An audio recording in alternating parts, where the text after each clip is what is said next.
आप यहाँ रैली में आए हैं, मोदी सरकार से आपको क्या परेशानी हुई है? परेशानी यही है कि मोदी सरकार जब हैं तो इनको भी बिहार सरकार को आदेश देना चाहिए कि जो 1947 के जंग लड़े हुए सिपाही हैं, आज़ाद हिंद फौज, इनके साथ जो नाइंसाफ़ी किया गया है, जितने ग्राम रक्षा दल के दलपति थे उनको अनेकी ग्राम सेवक में बहाल कर दिया गया और वॉलंटियर को छोड़ दिया गया। क्या एक मड़वा में दो भाव जो देहाती भाषा में लोग बोलते हैं हुआ है कि नहीं हुआ है?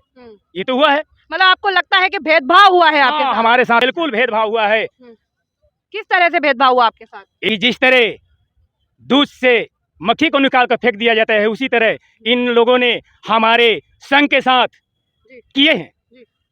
नहीं तो ये उनको बोल देते हमारे मुख्यमंत्री नीतीश कुमार जी को कि नहीं भाई ये भी उसी के अंग हैं, इनको भी बहाली कर लिया जाए। नीतीश कुमार इस पे कोई कड़ा कदम क्यों नहीं उठा रहे? कोई नहीं उठाते हैं। देखिए हम लेटर लिखते लिखते थक गए हैं।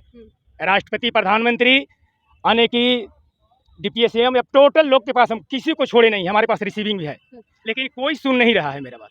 क्या लगता है इससे 2024 के चुनाव पे कितना असर पड़ेगा? आप लोग किसका समर्थन करेंगे? अच्छा खासा असर पड़ेगा सर।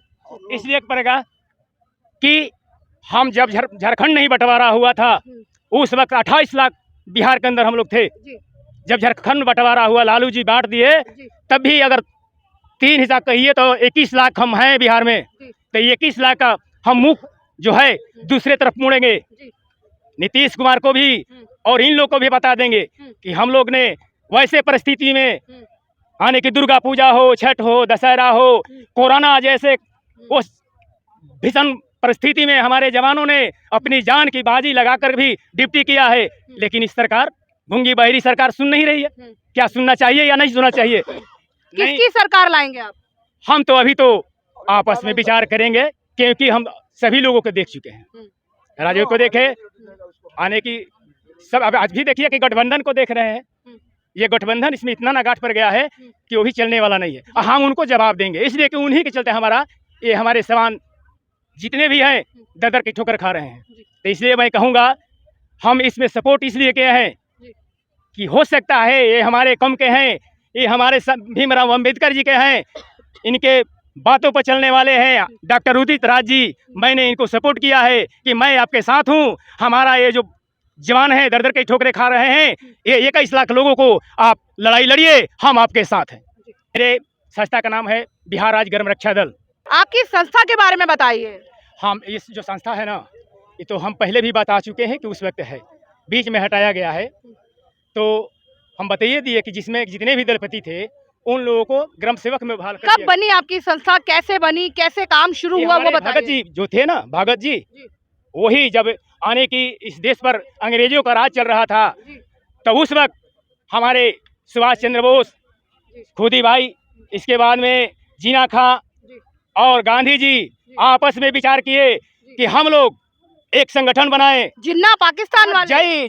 नहीं हो जीना खां, जिन्ना खां पाकिस्तान वाले ना, उतना ही बंटवारा हुआ था। हाँ जी, इसमें आपस में गांधी जी सारा लोग विचार किए। विचार करने के बाद ये लोग कहे कि हम लोग इस देश से, अंग्रेज से हमें छुटकारा दिलाना होगा, अपने देश को आज़ादी की तरफ ले जाना होगा।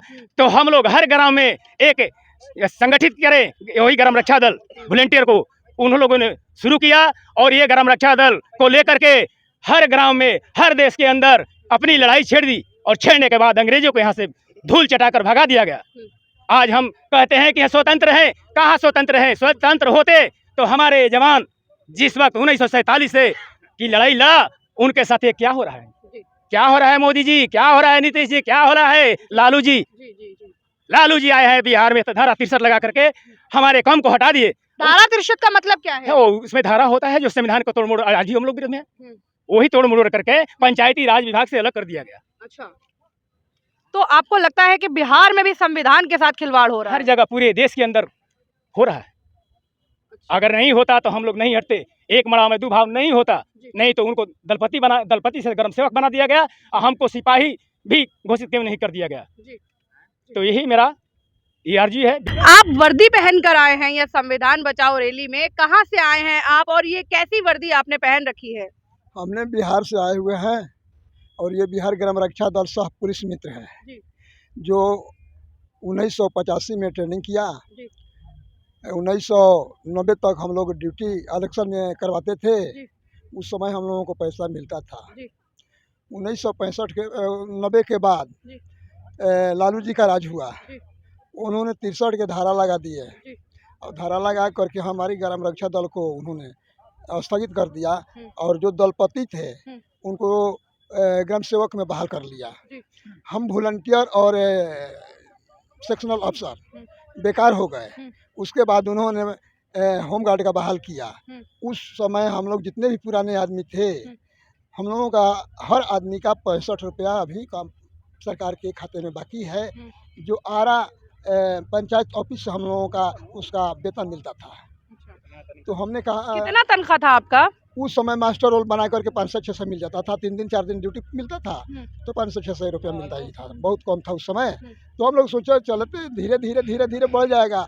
मान लीजिए कि उस समय चौकीदार का नौकरी 60 रुपये का था, आज उसको 40,000 मिलता है। तो उसी तरह मान लीजिए कि अगर हम लोगों को भारतीय के रूप में भी अगर 500 भी रुपया जोड़ करके दे दिए होते तो कम से कम 30-35 बरस हो गया हम लोगों को ये निस्वार्थ ड्यूटी करते हुए, और आज भी कार्यरत हैं। आज भी गाँव में मेला वेला या कोरोना में हम लोग महीना दिन ड्यूटी किया, लोगों से करवाया, बालू घाट वगैरह हर तरह से पुलिस को हम लोग मदद करते हैं, ग्रामीण को मदद करते हैं कि किसी तरह का यहाँ पर चोरी चमारी न हो सके। और हम लोगों को कुछ नहीं मिलता है, निस्वार्थ ड्यूटी करते हैं। कब तक हम लोग भूखे मरेंगे, कब तक भूखे रखेंगे? बाल बच्चे हमारे हैं, वो भी भोजन तो जो चाहिए। तो हम लोगों को सरकार से यही निवेदन है कि कम से कम जब हम आपको मदद करते हैं तो आप हमसे काम लेते हैं तो उसके बारे में हमको बलगलाइए मत। एक रोजी रोटी का सवाल है, तो जो हमारा हिस्सा झारखंड और बिहार एक ही था, इसमें बांट करके झारखंड को अलग किया और झारखंड में नौकरी लग गई, सब ड्यूटी पर हैं। तो हम बिहार वाले क्यों बचे हुए हैं? क्यों नहीं हम लोगों को भी रोजी रोटी दे देते हैं कि हम भी आपका नाम लें? तो जो हमको रोजी रोटी देगा उसी का हम साथ देंगे। तो मैं सरकार से यही कहना चाहूँगा कि मेरा हक दे। तो आप रैली में क्यों आए हैं? रैली में मैं इसलिए आया हूँ कि हम बहुत लंबे दूर से हैं, बिहार यही नहीं है, पटना से हैं, नालंदा से हैं। तो मान लीजिए कि इतना पैसा हम गरीब व्यक्ति कहाँ से लाएंगे? ये रैली आ रहा था तो उनसे हम लोग अर्ज विनती करते हुए हम लोग आश्वासन उन्होंने दिया कि चलिए हम लोगों के साथ ही हमारी गाड़ी है, उसी पर चलिए, आप अपना काम कीजिएगा, हम लोग अपना काम करेंगे। सरकार को से मिले हैं आप? बिहार सरकार से मिले हैं अपनी बातों को लेकर? बिहार सरकार से हमेशा हम लोग मिलते हैं। बिहार सरकार तो इलेक्शन के टाइम में भी या वैसे भी जाते हैं तो ड्यूटी में कपड़ा पहने हुए ड्यूटी देख करके वो क्या आश्वासन दिया बिहार सरकार ने? क्या एक्शन लिया? उन्होंने कई बार कहा कि ये इलेक्शन हो जाने दीजिए, मैं अब की कर दूंगा, अब की कर दूंगा, अब की कर दूंगा। आश्वासन देते देते तो हम लोग मर जाएंगे, फिर भी हम लोग का नहीं हो पाएगा। तो वहाँ से हम लोग मोदी सरकार के पास आया, क्योंकि जब तक ये कांग्रेस का राज रहा तब तक हम लोगों को रखा गया, वेतन मिलती थी। आज कांग्रेस का राज नहीं है तो हम लोगों का कोई मांग सामान नहीं है।